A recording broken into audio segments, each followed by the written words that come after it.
The dick diet. The dick diet. Yeah. Tell me where this began. And I will say, in doing a little bit of research for this, I was in hysterics reading some of the articles that you put out. But tell me about the dick diet, where it began, and how you think about systems thinking, not only from a dietary point of view, but how you translate that to the rest of your life.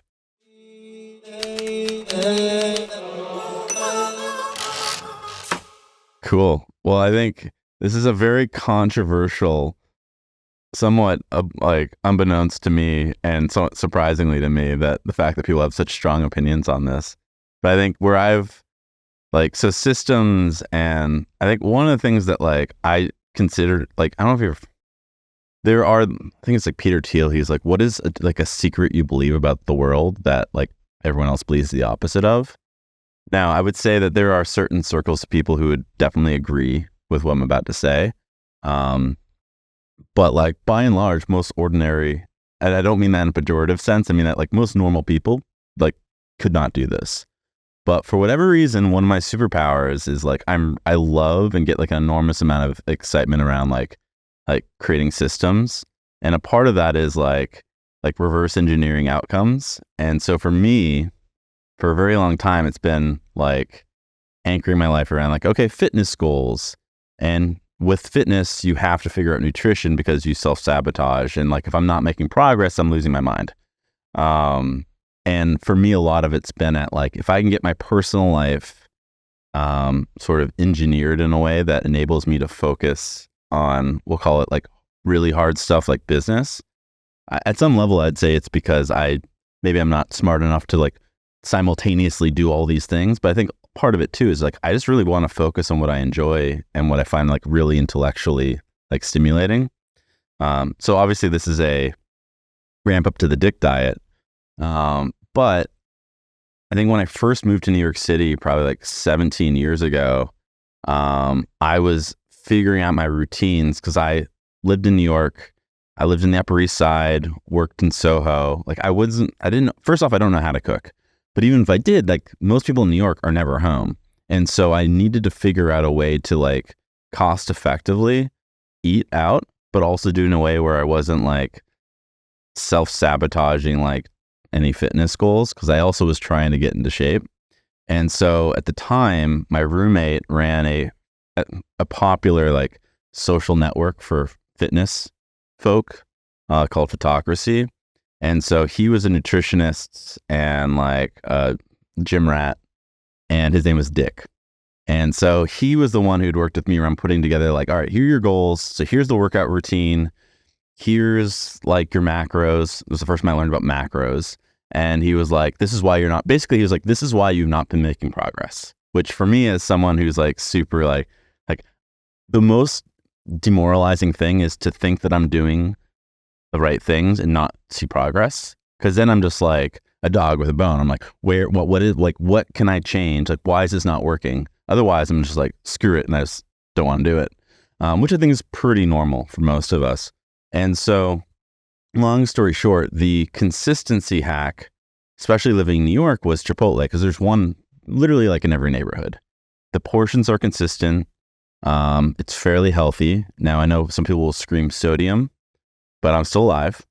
And so I'd get like a double chicken burrito bowl with all the salsas, light rice, light cheese. And like I tweaked it a bit over the course of the last, I guess now it's been like 15 years.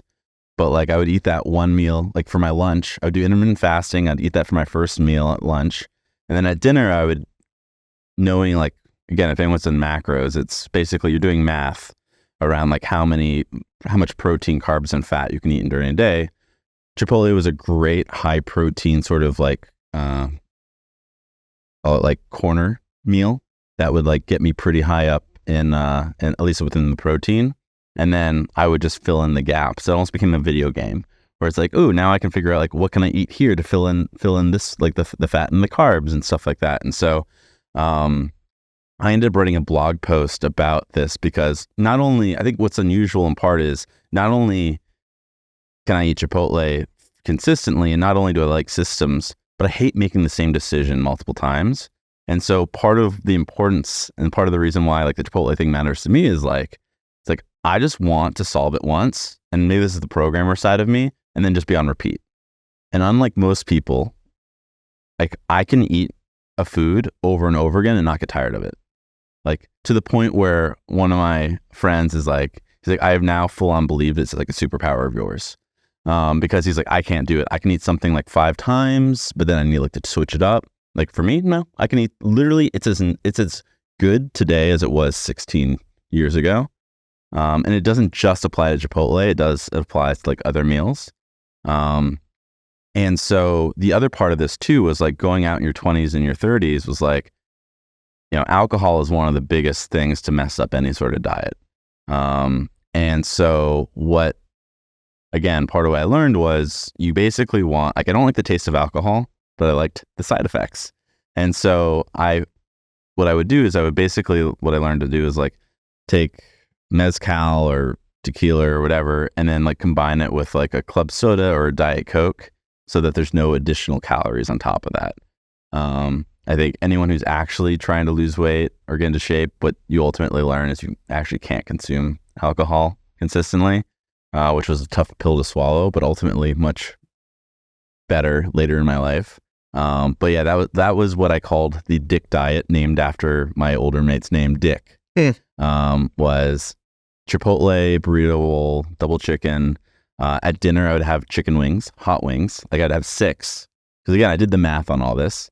And I'd go to the gym 3 times a week for exactly 30 minutes. And I would leave. I would just walk out of the gym if it took more than that time. And then if I went out, when I went out to bars, it was always like vodka Diet Coke. Or then later in my life, it transitioned to mezcal, soda, and lime juice. And so, yeah, like it's some of these meals I have evolved over time, but like I will do them on repeat until it changes. And the reason it changes typically is because either I moved so that like Chipotle is not as convenient, or now that I live in LA, I haven't been to Chipotle since I moved to LA. I go to Rabano, which is next door to my office because it's convenient. I get it with like 3 extra skewers of kebabs. It's like a chicken kebab meal. And so for me, part of what's cool about this too is going back to like the progress is if I'm not getting the results that I expect, then like it makes it fairly easy to start playing with the variables and trying to understand like where am I going wrong? Which again, I think is like the entrepreneur programmer side of me is like, how do I stop moving a bunch of variables and be consistent? And then when you combine that with the fact that I just have the ability to eat consistently. Do you think that that's a result of something from childhood, from like that? I'm not saying is there a dramatic thing where it's like I must eat the same thing, but it's like, is that thought process of doing and eating the same thing a result of something? So like, I think a lot of it is decision fatigue. Like I invest a lot of time and I love thinking about building things, like building products, building businesses, and it takes up a lot of my mental space. And so what I have learned is that like I can only deal with so many. I'm not great at multitasking. And for decisions, as I mentioned earlier, is like decisions you have to make over and over again. Like it just seems like a horrible use of time.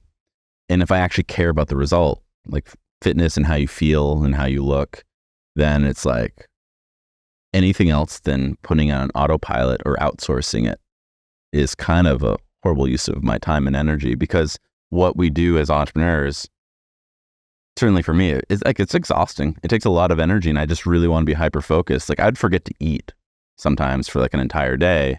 And so like one of the important changes I made even to like my life was like I got an assistant like probably 13 or 14 years ago. Started off as a part-time assistant, but she like runs my personal life, like even as much as she'd curate date ideas. She'd come up with fun things for me to do over the weekend. It became a bit of a joke, and obviously you can go a bit too far with this, but like I once was out of the country for work in Slovenia, and she flew from Los Angeles to New York, found me a new apartment, showed me like, did like a walkthrough with the phone, and then got my entire apartment packed up. And like, by the time I came back from Slovenia, I had a new apartment, and she had found the apartment for me, signed for me, and done all of this. Like, I get a like enormous amount of satisfaction out of a system that does not require me. And so when I think about every single aspect of my life, if we're being honest, like I love that kind of what I'd consider like tight systems. Now, I am the first to admit you can go too far into that. And I was like earlier in my life, and even still today, is like there are situations where I optimize too early, where it's like you don't even know what to optimize. But like I see these as like games.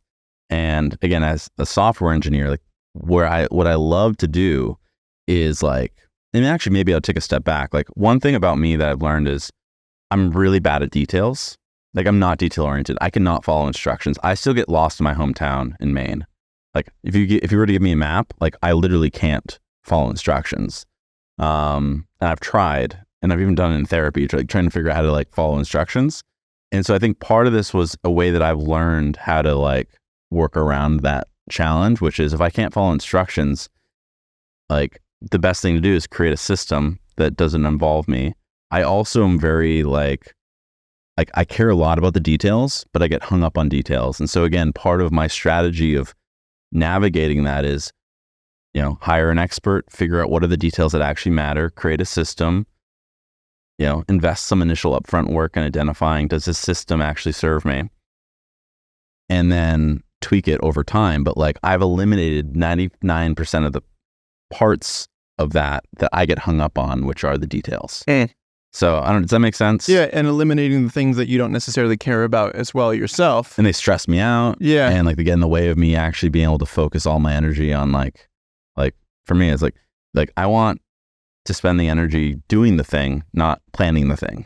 And that goes to dating, that goes to like whatever. It's like I would love to have like a curated list of like really cool ideas or exciting things to do, and then you spend all of your time like actually like on the, we'll call it experience. Actually experiencing the thing rather than, it's like doing the verb rather than being the noun kind of thing. I've never heard that. But Where I like that. Yeah. where you're actually in the act of whatever it is that you're interested in, rather than pontificating on the thing that you think you should be doing in order to get to the outcome that you want. Mm-hmm.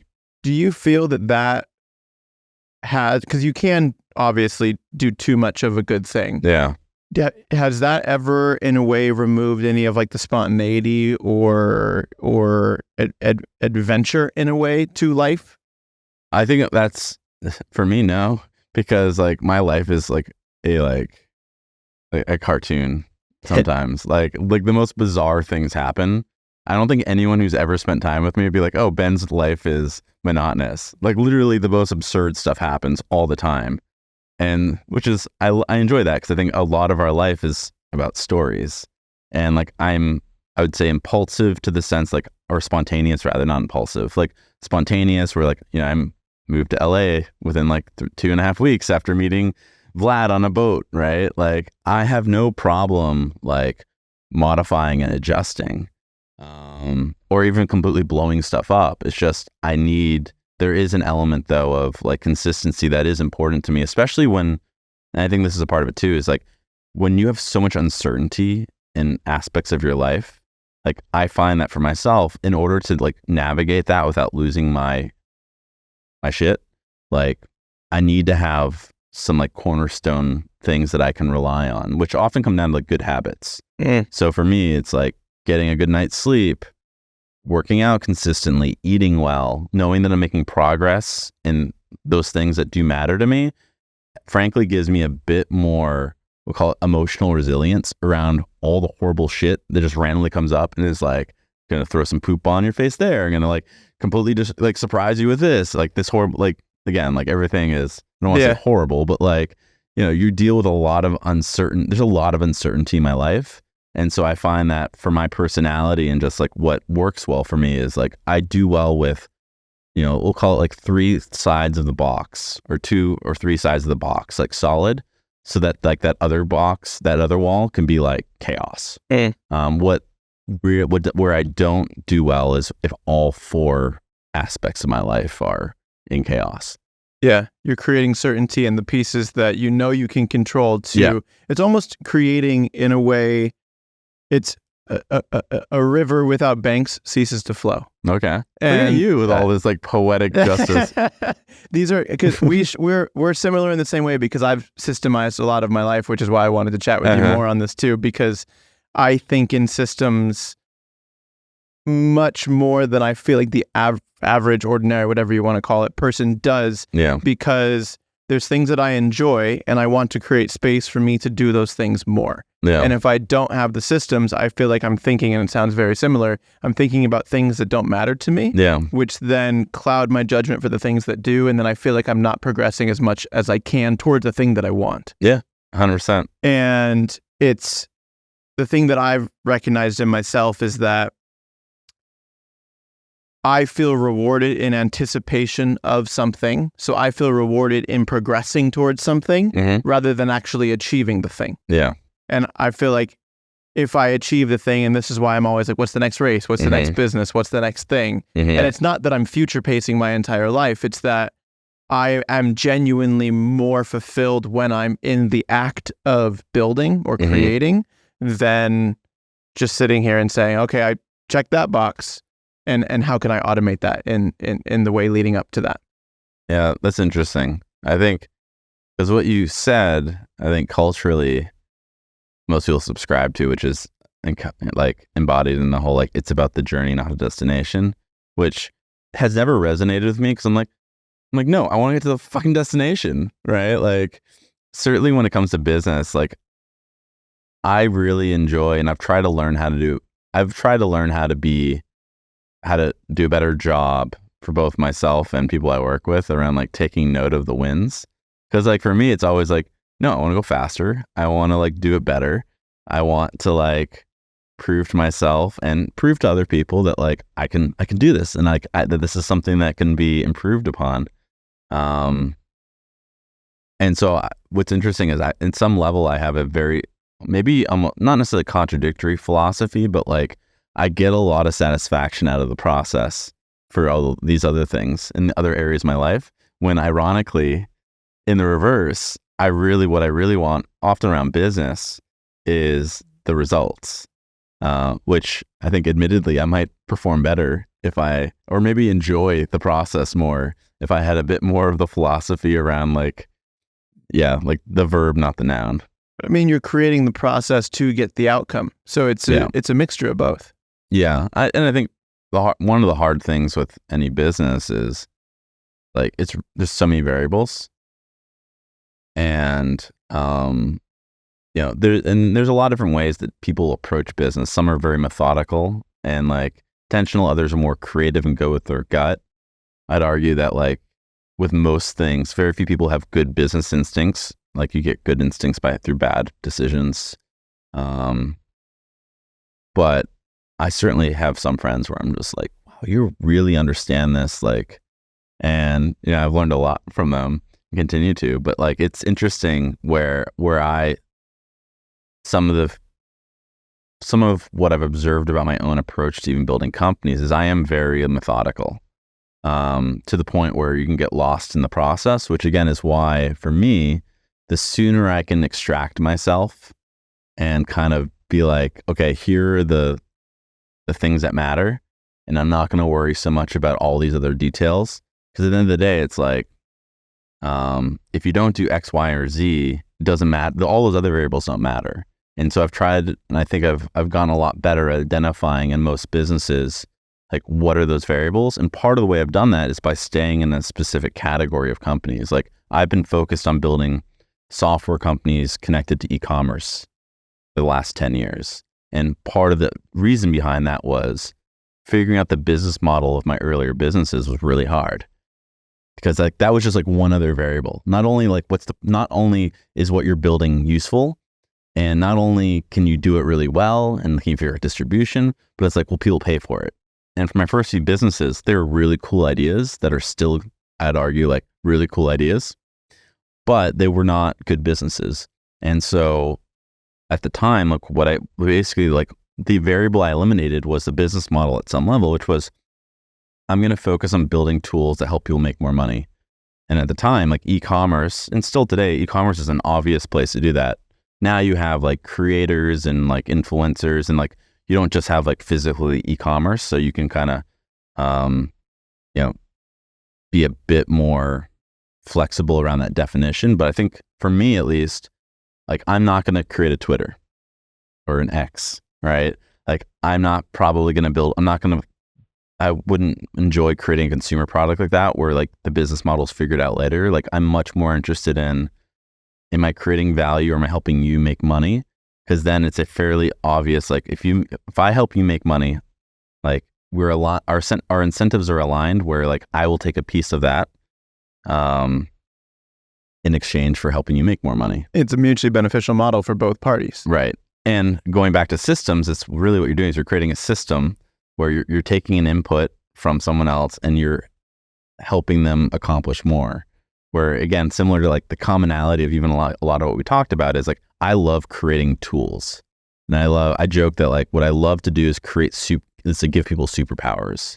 Because that's what I've tried to do with all my systems for myself is like, I see it as me being able to perform better and at a higher capacity than I could without these systems. Let me ask you this. Is the consistency piece and your ability to remain consistent due to a tool you've created or something that's innate and more because you subscribe more to a mathematic ones and zeros approach to life? I think the consistency piece has come out of a life of frustration where I just like wanted to see progress and couldn't or didn't, and I didn't know why. And the one way that I found that worked for me to do that was by creating systems. I'm trying to think of like when I was younger, like I've always been pretty creative. I've always been very creative. Like both my parents have backgrounds in art, but they're both clinical psychologists or both psychologists. So they're also very like the art and the science of people, and which has always been fascinating to me. And I remember like as a kid, and I'm an only child. I grew up on a tree farm in Maine. Like a lot of my earlier memories were around like figuring out how to make friends because it was either I was by myself, frankly, like learning, like working on the computer, learning how to code when I was like in 5th grade, or it was me figuring out like, or getting friends together to play together. And I think I had to learn how to, like I've had friends since I was like a young kid. Like I was socialized, like I had a lot of like friend groups, but it was a very concerted effort of mine, even in high school, to try to better understand how to get along with a lot of different people. In part, I think, because I just knew that like if I didn't know how to get along with people, I'd be by myself. And like I enjoy alone time, but like I also really truly enjoy spending time with people and having a deep connection with people. And so, yeah, like I approached a lot of, like at one point I did a thing called lean dating where it was like fail fast. Like I had like an assistant at one point, like doing outreach, and I would use the same message to every single person to like jump to grab coffee.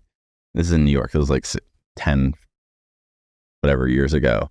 And like I came up with games on the first date to like try to like sort of tongue in cheek get into like, I called it the riskiest assumptions. So this idea of like the lean startup had become a thing, and I was pretty active in it, which was like startups fail. Like the whole thesis was that like 90% of startups fail because you built something that people don't care about. And so one of the riskiest assumptions in most businesses is not can you build it, it's should this thing exist. And I think that there are some like similarities and corollaries to like dating, which women have always hated me saying that. I say it somewhat tongue in cheek, somewhat seriously, where it's just like there are things that you learn, and all of us who've dated, like, you know that like, there are things that come up in 6 months, 3 months, 9 months. Like the reasons you break up were probably present really early on. And, you know, was it that you weren't paying attention? Was it that they were like adorable and then they initially drove you crazy, like those things? But like, so at one point I was like experimenting with, I would go on a date and I would say, okay, here are the things that people I've dated have complained about me. Like, I don't necessarily agree with these things being like bad things. And like, we'll take Chipotle, for example. Interestingly enough, no one I've dated has actually complained at all that I'm aware of about my food habits, because I think I am much more flexible than it seems. But it is the first thing that when I go on a date with someone, they're like, you eat the same thing every day? Like, I don't know if I could date someone like you. And again, I'm like, I've dated plenty of people who love to cook and go to restaurants and stuff. Like, it's not nearly as limiting. I see it as very freeing. It's just that when I'm by myself, my default is the Chipotle or the Rubano now in LA. And so with the lean dating, it was be like, what are the riskiest assumptions? It's do you disagree on, like, we'll call it like fundamental, like ethical things? Are you boring? Do we have completely different like ideas of what fun is or how we want to socialize? And so a tongue-in-cheek way that I'd get into that is I'd typically lead with, here are the top 5 things that consistently would come up in past relationships or dating someone that they would complain about or not like, without saying, and saying that, like, I might disagree or not. I don't agree that these are actually like bad things, but these are things that consistently come up. So if these are a deal breaker for you, like, you should just know it now. Right. Yeah. And then, it'd be the other person's turn to do that too. And I called it 10 things I hate about you. Yeah. So, and I love coming up with stuff like that. I even did a presentation on lean dating though at a lean startup event, because they're like events around like basically, like, instead of a startup competition, it was how can you, one of my earlier businesses was called Lean Startup Machine, which was an international conference around like applying lean startup principles to new business ideas over the course of a weekend. So it was like a stark contrast to something like Startup Weekend, where it was like people pitched ideas and then like spent the weekend trying to build it. Lean Startup was much more principles based, which was, how do you go about identifying and doing like customer development and identifying like, should this product even exist? Because what was fascinating was, like, through Lean Startup, the goal was not can you launch? It was, how much have you learned? And like, what have you learned that's either invalidated or validated your like, hypotheses? And like, what are the riskiest assumptions of this business? Like, what are the things that, if they are not true, or if reality does not match your idea of what this business should be, like, we need to identify those today. Because the worst possible thing, certainly for me, is like this idea of me wasting a bunch of time building something that doesn't matter. Like, that haunts me. And as an engineer, I've spent so much of my time building stuff that, when I was younger, I built stuff that was interesting to me, which wasn't necessarily interesting to other people. So it checked off the box of, was it meaningful to me and was it fun? Yes. But I got to a certain point where it's like, I'm not just interested in building stuff for myself. I really enjoy building stuff that other people find useful. And, so for me, a lot of what I've tried to improve at is like figuring out how to get there faster. Talk to me about that through the lens of business. How or what system have you created in order to identify that riskiest assumption and identify what needs to be created versus what you would be eventually wasting your time on because it's not something people do want? Yeah, I think, a lot of this, I was much more, I don't want to say methodical when I was younger. I'd say much more rigid when I was younger around like creating lists. And because again, I was trying to change a behavior, which was, rather than just jumping in and building stuff, which is fun, like, I was trying to figure out how to teach myself to pay attention and learn to ask better questions without just hearing what I wanted to hear. Because I think we've all had that experience of, do you think this idea is great? Yes. You would pay for this? Great. There's a big difference between someone hypothetically saying they would do something versus actually doing something. So like my process now, some of it's become simplified because by becoming, we'll call it a domain expert. Like, I spend a lot of time talking and working with e-commerce brands. So I just have a base level of knowledge and and it's not like I was talking to entrepreneurs who build e-commerce companies and like then haven't again. Like, I'm like integrated. I'm integrated into that community, and I'm always trying to understand like, what are people doing. So that enables me at some level to sort of, even through osmosis, have a better sense of what is valuable. I tend to look at specifically what are functionally things that people are trying to accomplish that they can't. Like, it's been fascinating, like in some of our businesses, we've stumbled upon it. I admittedly, like I feel like I often have stumbled upon it. What I've gotten good at though is not settling with when I don't have it. That makes sense. Like, it's not that I know the direction necessarily where we're going. What I do know is what it looks like. And I know that how to measure, are we getting closer? And if we're not making progress, like, then I dramatically change things. And I think I've gotten much better at knowing, like, are we going the right direction or not? And then hopefully I've definitely gotten better, course correcting. And so, like, even today, like, I'll still create lists just to write it out. Like, and part of that too is just to get alignment with our team, which is, here's like the hierarchy of risky assumptions, right? Like, again, where I can get caught up is in being too focused on the literal things, when in fact what you know is people don't buy things just because of what it does. They buy it because of, certainly even in e-com, people invest in tools not just necessarily because of what it functionally does, but also because, like, people who they like follow use that tool. So there is a art to it. There is a messaging to it. There is a, there is a lot of, like, imagine what you could do if you had this ability to do like upsells and cross sells and A/B testing, which the hard part of that is, like, I've sold products where, like, our competitors have like A/B testing, and I'm like, I know for a fact no one does A/B testing, like, once you have the tool. But that would actually win deals because people saw themselves as someone who could imagine themselves using A/B testing, which I think similar to cars. It's like, you could imagine going 200 miles an hour, but no one actually goes 200 miles an hour, right? Like, why does your speedometer actually need to go that much? No, it's about the ability or the potential. And so it's as much about people are buying to be the person who they see themselves as, or who they want to be. And that's, I would say that, like with my co-founder now, Ryan's, like, I think he's very good at that piece for sure. Much better than me. So part of my system in general is I've tried to surround myself with people who complement some of the areas that I'm weaker in. Taking a quick break from this episode to remind you that your inputs matter. This show was designed and created to help you build a high-performing, healthy, wealthy life. So if you feel that you're getting value from this episode, please go ahead and share it with someone that you feel would get value as well. Now, fun fact, 90% of listeners of this show are not actually subscribed to the podcast. So if you would take a moment and go ahead and tap the subscribe button, it would mean the world to me. Thank you so much for being here. Now back to the show.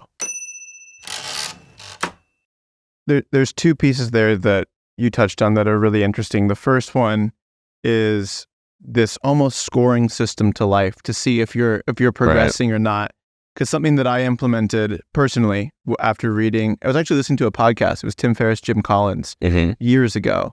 And he was talking about how he has essentially a productivity tracker that he scores his life in, and he does it on a -2 to +2 scale. And then is able to see trends within his life of what he's doing in order to then figure out if he's progressing towards the goals that he sets or that he doesn't. And that's something I think I have 6 years of data of every single day of, like, what are the bullet points of things I did that day? How many creative hours did I have? What are my sleep and strain scores?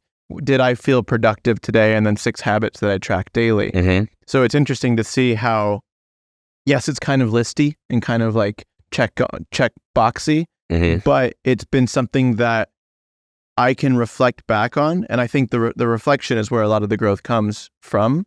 I can reflect back on and say, okay, I know that these 3 days, something was off. What did I do differently than the other days? And it sounds like very similarly, and I think that to summarize and pull the question here is, do you have something that you track actually track on Yeah. so you can go back and reflect? Or is this more of like, I know I do this every day, so I don't need to track? No. So another thing I think one thing I'm really good at is habit formation.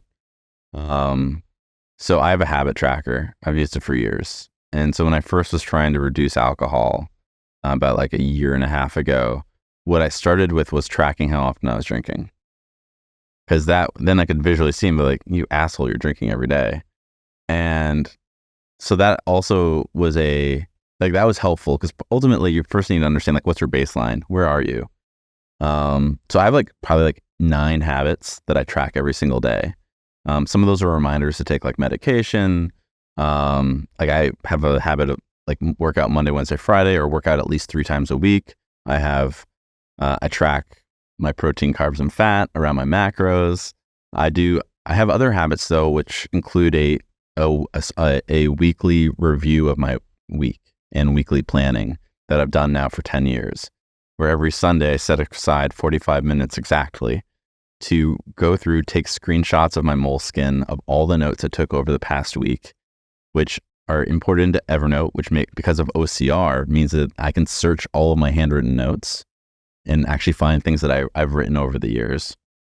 I have like a check that I use when I've scanned something versus another one if I decided not to scan it because it was like a throwaway comment. So like if you look at any of my notebooks, you'll see in the top right hand corner, every single thing that's been processed has a particular type of like note on it. And then that goes back to like, doing a retrospective on my week, looking at my habits. And then I have a separate one for my business where I do similar planning, but specifically for the company and for like our upcoming week. So for me, like it's like establishing these rituals and then having like the habits around like the tracking to be able to like keep yourself accountable and know, are you making progress or not? Because like what you said, that's exactly the type of thing I'd love to do. Do you think a lot of people aren't able to create or install habits because they don't know their baseline?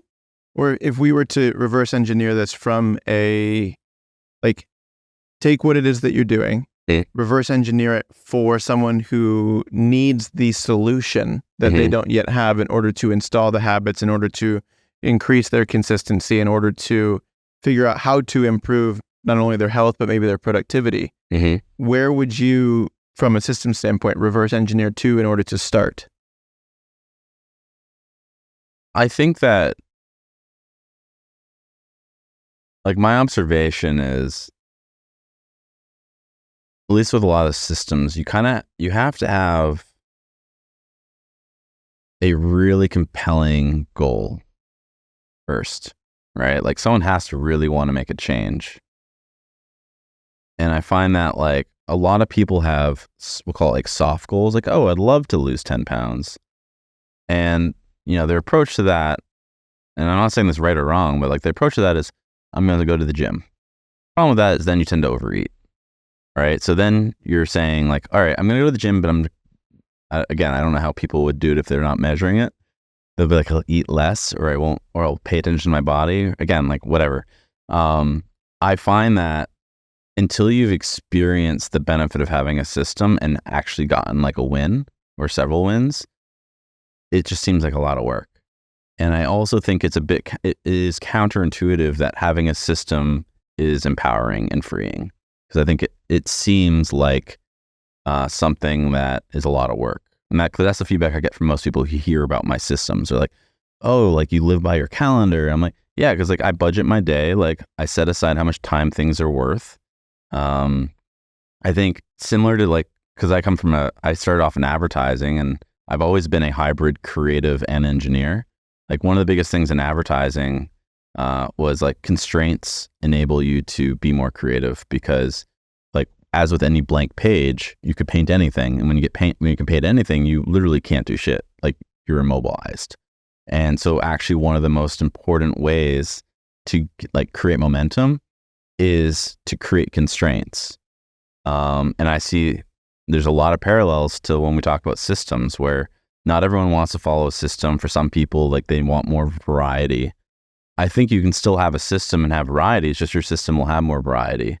For me, like the systems that work for me are very at some level like super basic, and that works for me because I don't get bored.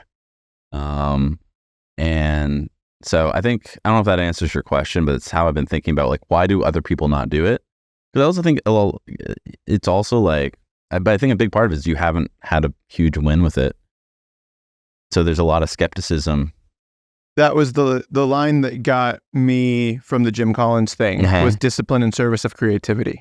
And so if you create these constraints and discipline around the things that you actually do want, you can actually then be more productive and more creative. When I think in the past, I have viewed creativity as this free flowy, allow everything to be open and expansive moment. But if, like you said, if you have a blank canvas with zero constraints, you're spinning your wheels. Well, and if you even think about it, it's like Stephen Pressfield, he like wrote, I think, the War of Art, which was a great book, where like any really successful author, I'm not gonna say any, like most of the successful authors I'm aware of, like their habits were like they'd get up at a certain time every day and force themselves to write. Right? Like that's a habit. And their whole thing was like, it's not about when you feel like writing. It is, you have to consistently write because it's your job. And I think that when you reverse engineer anyone who's had unusual success, it's at some level, sure, maybe they have like a natural like disposition or inclination to do that thing, or they probably at some level enjoy it, but there has to be an element of discipline, because doing something without discipline will only get you so far. But I do think part of it, like there are certain personalities where like, I don't really want to be like necessarily the best at it or, great at it. Like I'm cool just having fun with it. And there are certain things in my life where like I'm very intentional around, like there are certain things that I'll do and I'll just do them for fun. Because if I try to create a system around it, like I'm going to take it really fucking seriously. Photography is a good one, where like I love photography. I don't like it in the way where I'd want to be a commercial photographer, because it wouldn't accomplish the other financial goals of mine. But like, and this goes back to, there are only so many routines that I will maintain. And I can only learn like one new habit or incorporate one new habit at a time, because the worst possible thing that gets you burnt out super fast is trying to do a bunch of things. So what I'll typically do is I'll do things in bundles, where I'm like, okay, the food and the workout. And what I'll also prioritize is I'll be like, all right, the workout is more important than the food, because the food will kind of come with the workout. Like if I'm working out consistently, I'm more inclined to feel better about myself. I'm also more inclined to just naturally eat more healthfully. So I think it's, yeah. With taking implementation of systems into account, do you think, because what I've seen, and it sounds similar to what you've shared too, is there needs to be some type of almost crisis moment for someone to then implement a system, because that is okay, I've tried everything. This is the only thing I haven't tried. Yeah. And now I can adopt this in a way that allows me to not view it as something that's constrictive. Do you think there is a way, or have you found a way to get people to implement systems prior to having that oh shit moment, that catastrophic I must now change? That's interesting. I ask because at the root of that, it's very similar to the app we're developing for the health tech. And it's like the vast majority of people who are interested in it are the ones who are already on their trajectory, because they've already had some type of catastrophic health event or injury or thing that has sent them on this path. Yeah. But the person that it would help the most is the person that isn't yet there implementing those systems. Right. And I think that you could say that about so many things, and until you have like a crisis, it doesn't matter. Like unless you want to change, you're not going to change. It doesn't matter. What's been interesting, and actually what's made it difficult for me around the systems thing, is like systems work really well for me. The hardest part, and I'm still figuring this out, is how to like coordinate systems amongst a team where not everyone wants to do the system, and or maybe people don't want to follow the same systems. Like that has been a challenge of mine since I first was building companies, because the process that works for me, I've never been able to get other people to do it. So like what I've seen work for other people is like, use whatever tool you want, but like, we don't have to necessarily all use the exact same, like whether it's ever the same note-taking tool, but we all still need to have like some sort of common scoreboard. That is something that I'm still figuring out how to do well, though, because it drives me crazy, and I think it's something that has actually like held back some of my businesses. Because you feel the need to keep score on everyone within the company? Well, I think it works for me, and if you don't measure it, how do you improve it? Yeah. And I think, a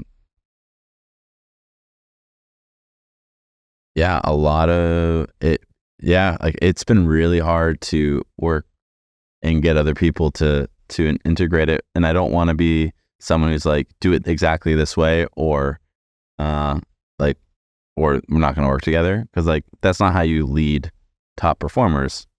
Like you lead by example. I think that what I have, I have found bits and pieces of things that work. And so for me, I think where I have learned to be a bit more flexible is it's not like everyone needs to adopt the entire system, but you do need to have like points of accountability where there is a public scoreboard of sorts, where it's like, here's what I said what I was going to do.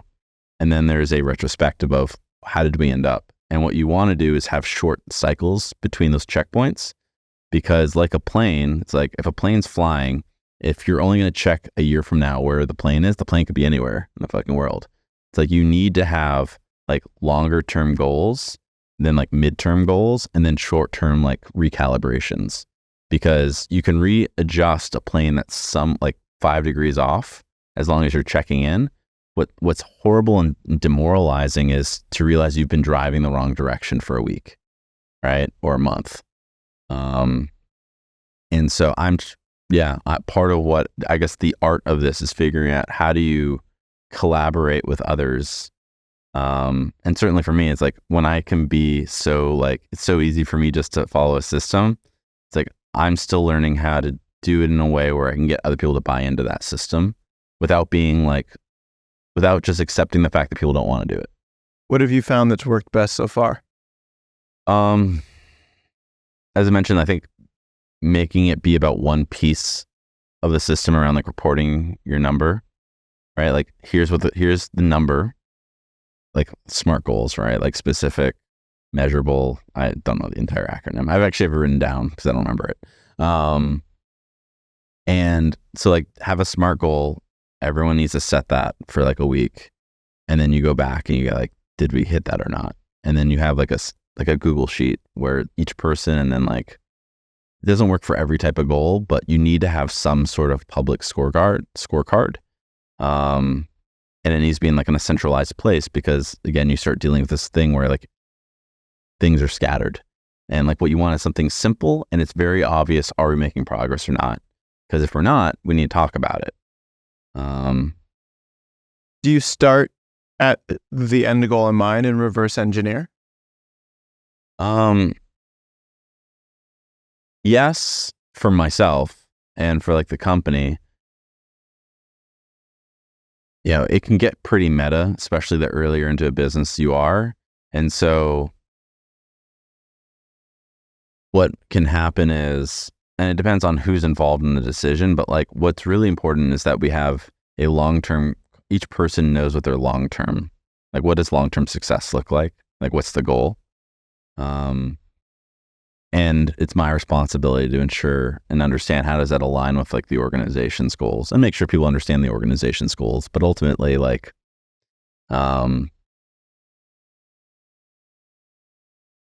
it's about understanding like for each person, like what is your piece and how does it contribute to the larger system? And then how are we going to measure, how do you want to be measured for success? Like measured by success and failure. Yeah. What does success look like for you? Right. And you have to both agree on it. Otherwise you're like, there's no point. Yeah, when I was running the agency, something that I discovered at the time was called Vivid Vision. Oh yeah, from yeah, Cameron I do Herold. that. Yeah. And it was one of those things where getting everything, because it's like from a founder standpoint, Yeah. everything is in your head, and you're Yeah. like, how do you not understand what it is that I'm trying to tell you to do? Yeah. And to get it on the page and then use each of those individual chapters, so to speak, Yeah. in order to reverse engineer the goals there and then assign those to different teams or to different individuals was, I mean, I don't have a super large team presently, so that hasn't been something that I've needed to do in a larger capacity, but it is, from my perspective, something that has helped immensely. The other piece to that, and again from the systems thinking piece, is if systems is the baseline or the place you default to, what does your stance, or how do you view staying relevant and staying ahead of the curve rather than as part of the system? What does that look like? I budget R&D time in my week. So I think first, before we move on to that was one question I had for you around the Vivid Vision, because I've read that book several times. I've gotten part of the way through trying to create the actual booklet. Like, I have a buddy who hired someone to actually do it, and there are companies actually that will work with you, work directly with the founder. It costs like $5,000, and they'll actually put together with graphic design and put together the Vivid Vision for you. Because certainly one thing I struggle with is written words. I'm much more comfortable talking. I struggle a lot with writing and communicating through writing. So creating the actual Vivid Vision, ironically, has been really hard for me. I've brainstormed it a bunch of times. I have tons and tons of notes from the Vivid Vision book, but I've only halfway implemented it, and typically because other things happen. Did you actually create the artifact? Yeah. So writing is it's a strong suit of mine. I think writing is a superpower of mine. But I feel that I'm able to flesh out ideas more through writing and iterating on the writing than sometimes through speaking. And I think that when I do that well, my speaking shifts, because I've done this not subconscious, but behind the scenes work that has allowed me to allow my thought process to catch up with my verbal speech. Yeah. I have had friends that have done it though that's not their strong suit, and they've basically done the approach where they've been interviewed and taken the interviews, transcribed them, and then had someone compile the actual document from that. Yeah. I think I would that would probably work better for me. I think that the challenge is more finding someone who can do all that work with me. Yeah, my approach, if I was to think about that, would be, I mean, even with AI now, figure out what are the 10 to 20 top pressing questions that need to be answered for the document, have someone interview you, and then double click and go deeper. So it's not just here's the question, but why that, why that, why that? Because I found with myself, I can answer the question in, I think, the way I think you want it to hear initially, but then if I ask myself why and go deeper, then I start to get to five whys. And then oh fuck, this is the reason that I feel this way or think this way, and then that actually gives the people on the team the reason behind it, not just do this and shut up. Yeah, that's interesting. I'll try that. I'll see. It's tough to make time for that because the amount of time required to create the Vivid Vision between reading the book, going through all the exercises, I found I'm like I don't have 40 hours. Then the argument to me is well, create 40 hours, find the time, do it slowly over time. So admittedly, what that tells me is I have not made it a priority. I think part of it's because a lot of the questions it asks, I don't necessarily always have an answer to, which again is maybe okay, so you should actually be going through this process, but the answers are rarely that you have the answers are rarely opinions. It's actually that the answers need to be figured out through the work, right? Through the business. Just to give an example, there's a bunch of different directions we potentially might go with our current product. Me, if sitting in a room trying to intellectually analyze what's the right one, that's where I got hung up, because then it's like analysis paralysis. And so my process is to get myself out of that and to not get stuck in those loops, because I can go around in circles and then I get exhausted, I get frustrated, and then and really affects my energy levels. Yeah, I think intellectualizing it is not the best approach to it. And a lot of the things that I didn't know at the time that needed to be exposed through the act of building were things that I set guideposts on or reevaluation points on, rather than just saying, here's how it's going to be. And then seeing something, this is 3 years down the line, but you're like, how the fuck did you come up with this idea? Yeah. No, and I think, and maybe what you're saying is like, it's a living document. Yeah. I that was one of the pieces too, that I think we went through 4 or 5 different iterations of it, but we had a baseline document that I capped it at 3 pages, so it wouldn't ever go longer than that. Okay. Rather than like this That's manageable. really expansive piece. So it was capped at 3 pages. There were different chapters within it. And then as soon as we either accomplished something or moved towards it, we would highlight it. So it'd be a working document. So we'd have, if we were moving towards it or working on that piece, it'd be highlighted in yellow. If it was accomplished, it would be highlighted in green. And then we were able to see the things in the document that hadn't yet been accomplished, and we were able to set different goals within the document for each team, essentially. That makes sense. And it was, for me, it helped me a lot, because I felt that we were 2 steps forward, 1 step back, because we would make progress, but then someone would take a hard left, and I'd be like, what the fuck are you doing over here? This is the way we're moving, because I could see it so clearly in my own head. But I realized that the piece that I struggled with was communicating what I viewed as the next step, the right path to pursue with other people. Because it just made complete sense in my head. Yeah. I mean, I think that's interesting. And I think what's like a version of that, although slightly different, is that like, I try not to figure out too much too soon. In part because I go around in circles. And I find that like the most important thing is momentum and to keep talking to people so that I don't get stuck in my own thoughts. And the problem with that, though, is you can go too far where things are just like too loosey-goosey, where you're not actually like defining things specifically. Like, to give you an example, anyone who's ever built anything has gone through this process of like, you build something and then like 3 years later, you see someone who's done it and like made $1 billion, right? And I have enough experience in my life where I'm like, I didn't build that thing. Like what they built like came out of like a bunch of iterations and nuanced understanding around use cases.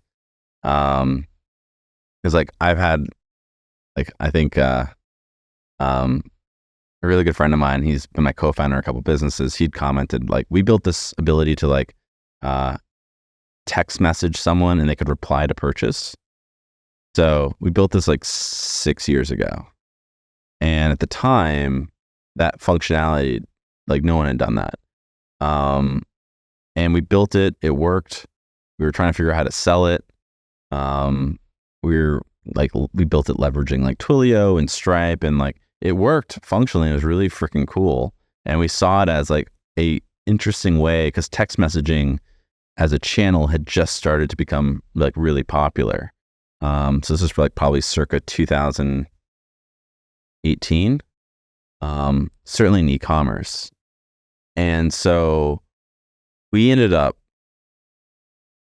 around that time, there was a company called Postscript that has since gone on to like raise enormous amounts of money. And all they've done is like the SMS piece. They ended up not doing the reply to buy part, in part due to other reasons related to Shopify. But like there's now actually a new product called, I think, One Text that just came out like in the last year. That's like, from what I understand, like killing it and growing quickly. Where they're doing the reply to buy. They're also built out a lot of like the ability to create automations and flows. And the reason I bring this up is like, I think at one point Joel had made a comment like we've built so many products and then like people have like been super successful building those. Like, why haven't we? And like my feeling, and I've said this to Joel, is like, we didn't build those products. What we built was like, we were at like it's kind of like when anyone starts writing something or working on something, like you're in a general category. At that point, there's not enough detail that like you actually don't have enough detail to be right or wrong. Like, yes, there's something interesting here, but like the thing that ultimately is successful and whatever the details were that PostScript needed to like get right around the execution, we didn't have those details. Maybe we could have figured out those details, but like, and there were a lot of reasons we didn't pursue that specific product further. But it's always fascinating to look at and not just be like, oh my God, I got so close to building all these like major companies. I think if you see that, you need to really understand like why didn't you go further? Was it because you didn't think there was a business? In our case, it was we saw people starting to go in this SMS route and they started raising a lot of money. And at the time, we didn't want to raise money to pursue that idea. And that's why I reminded him. I was like, we didn't want to go out and raise $10 million, right? Like we built a product that we wanted to figure out if there was a way to like monetize it and scale it directly. And at the time, as I recall, we were like, you'd actually would need to raise money in order to properly pursue that idea. Or at least that was our perception. So it's, I think one of the dangers or challenges for any of us, certainly as entrepreneurs or even people thinking about a business, it's make sure you're specific enough with what you're saying something is that you could actually be wrong.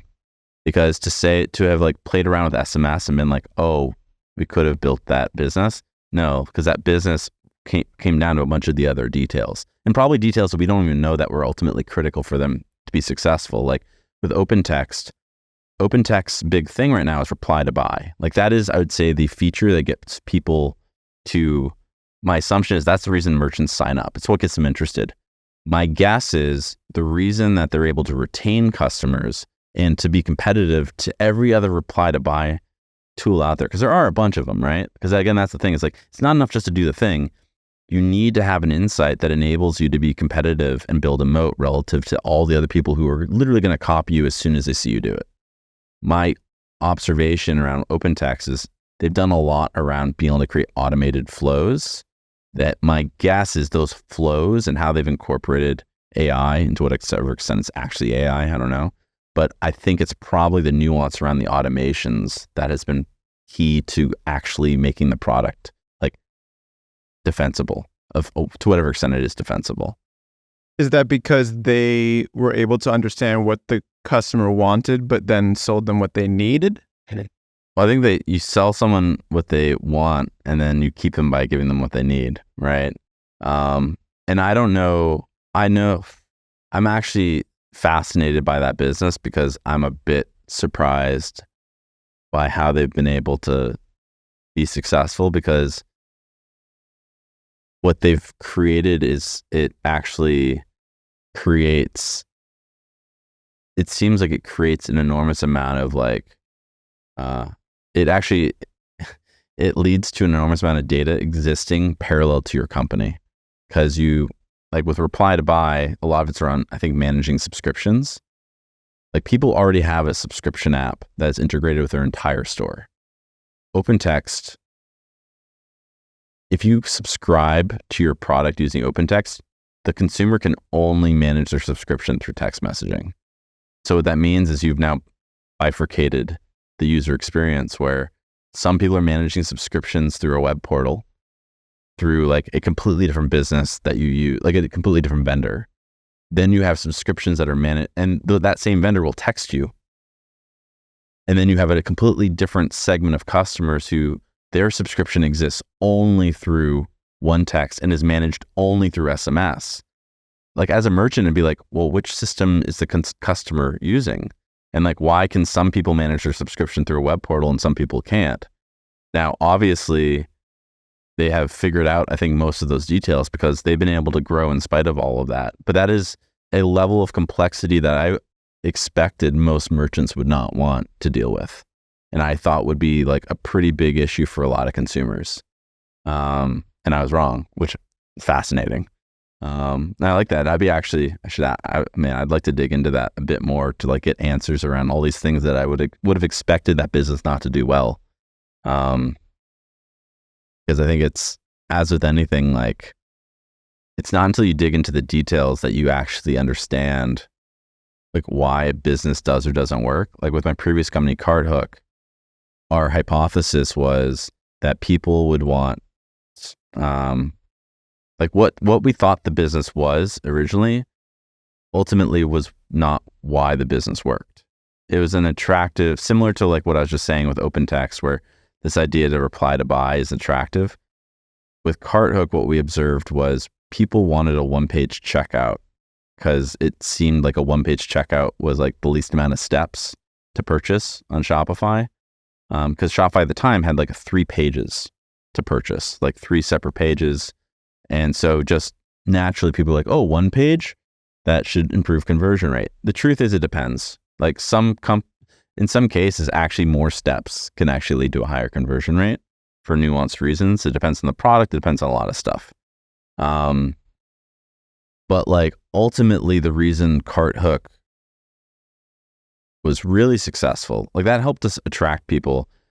Ultimately, one of the key parts of our product was the ability to create sales funnels and post-purchase upsells, where what you purchase at checkout, the marketer could then present the consumer with, here are some additional things based off what you just purchased that you could add to your order without re-entering your credit card. Like that, those post-purchase upsells were critical to anyone scaling paid ads, because what would happen is anyone who's been on Facebook has probably seen free plus shipping offers. The way that free plus shipping offers works are that they charge you something like, let's say $7 for shipping, nothing for like the book. They typically will break even on their ad, like the cost of the ad through the shipping price. The way they make their profit is through the post-purchase upsell, where they're not giving you a big ask. They're not trying to sell you something for $50, right? The way that they make all their money is you buy something small, and then a percentage of people will convert. And because your card's already on file, it's momentum. And like that was a strategy that was employed by like info marketers and has been used by info marketers online for a long time, like on ClickFunnels. Samcart was another good example. Like anyone who's used like Infusionsoft, like this is a standard practice, but it was not possible in e-commerce. And so ultimately the segment of the market that really used, like we started off as a one-page checkout with CartHook, and then we had these info marketers who were trying to scale paid ads. So we're like pointing at, like we basically realized, oh, there's this post-purchase upsell concept. We added that. Then what we realized is that actually one of the challenges is that people want to send someone from an ad to a landing page that references what the ad was about. So rather than just sending your traffic from an ad to just dropping them in the middle of a storefront or on the product page, no, send them to a landing page that has language that like re-establishes the language of that ad, and then send them to the checkout page. We built that too. So we sequentially like sort of, I mean, it was intentional, but we found this combination of decisions that those are the reasons why people were successful using our product.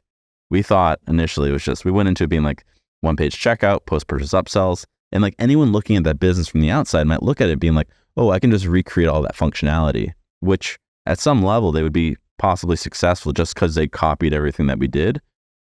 But the reason it worked were all those nuanced components. Does that make sense? Mm-hmm. And so I think like my general thoughts and advice around any system is figuring out like, and even I think when looking at and trying to understand other people's businesses, like I like to ask, what are the counterintuitive truths about your business? Like what did you learn that like makes your business work, and what were the things that surprised you? Because I think those details are like that, like ultimately the goal as an entrepreneur is like, how do I get to the truth faster? Not just like what do I think the truth is, because that will only work to get someone. Maybe I can convince you to buy something, but you're not going to keep it, or you're not going to buy again just because I was persuasive. Like you need to get to the truth. Persuasion leads to buyer's remorse. The truth will actually get them to be a recurring customer. Yeah. Yes. Well, Ben, this has been incredible. Thank you for coming on today. The final question I have for you is in regards to systems thinking as well as building businesses, but through that lens. Mm-hmm. What is the single input that has provided the highest return for you in regards to systems and processes within business?